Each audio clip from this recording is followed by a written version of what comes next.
صل على محمد وآل محمد اللهم صل على अस्सलामु अलैकुम वरहमतुल्लाहि वबरकातुह।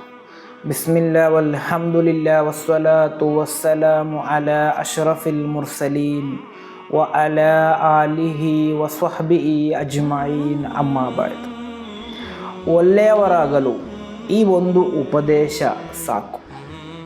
ಇಮಾಮ್ ಬುಖಾರಿ ಹಾಗೂ ಮುಸ್ಲಿಂ ರಲಿಯಲ್ಲಾಹು ಅನ್ಹುಮಾರವರು ವರದಿ ಮಾಡಿದಂತಹ ಹದೀಸ್, ಜರೀರ್ ರಲಿಯಲ್ಲಾಹು ಅನ್ಹುರವರಿಂದ ನಿವೇದನೆ. ಕಾಲ ಮಹಾನ್ ಹೇಳುತ್ತಾರೆ, ಕಾಲ ರಸೂಲುಲ್ಲಾಹಿ ಸ್ವಲ್ಲಲ್ಲಾಹು ಅಲೈಹಿ ವಸಲ್ಲಂ, ಪ್ರವಾದಿ ಸ್ವಲ್ಲಲ್ಲಾಹು ಅಲೈಹಿ ವಸಲ್ಲಮರು ಹೇಳಿದರು, ಮಲ್ಲಾ ಯರ್ಹಮುನ್ನಾಸ ಲಾ ಯರ್ಹಮುಲ್ಲಾಹು. ಖಂಡಿತವಾಗಿಯೂ ಜನರೊಂದಿಗೆ ಕರುಣೆ ತೋರದವನಿಗೆ ಅಲ್ಲಾಹನು ಕರುಣೆ ತೋರಲಾರ ಎಂದು. ನಾವು ಕರುಣೆವಂತರಾಗಬೇಕು, ಕಾರುಣ್ಯವುಳ್ಳವರಾಗಬೇಕು. ನಮ್ಮ ತಂದೆ ತಾಯಿಯೊಂದಿಗೆ ನಾವು ಕರುಣೆ ತೋರಿಸಬೇಕು, ನಮ್ಮ ಮಕ್ಕಳೊಂದಿಗೆ ನಾವು ಕರುಣೆ ತೋರಿಸಬೇಕು, ಪರಸ್ಪರ ವಿಶ್ವಾಸಿಗಳೊಂದಿಗೆ ನಾವು ಕರುಣೆ ತೋರಿಸಬೇಕು.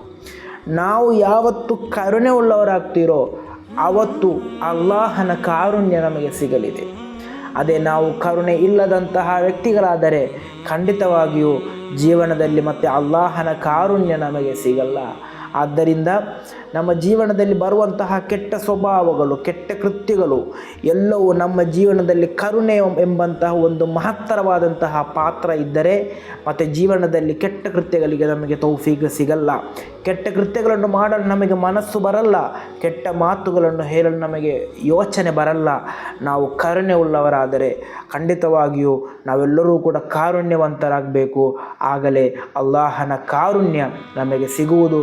ಅಲ್ಲಾಹ ನಮಗೆಲ್ಲರಿಗೂ ಕೂಡ ಅವನ ಕಾರುಣ್ಯವನ್ನು ನೀಡಿ ಅನುಗ್ರಹಿಸಲಿ. ಅಸ್ಸಲಾಮು ಅಲೈಕುಂ ವರಹಮತುಲ್ಲಾಹಿ ವಬರಕಾತು.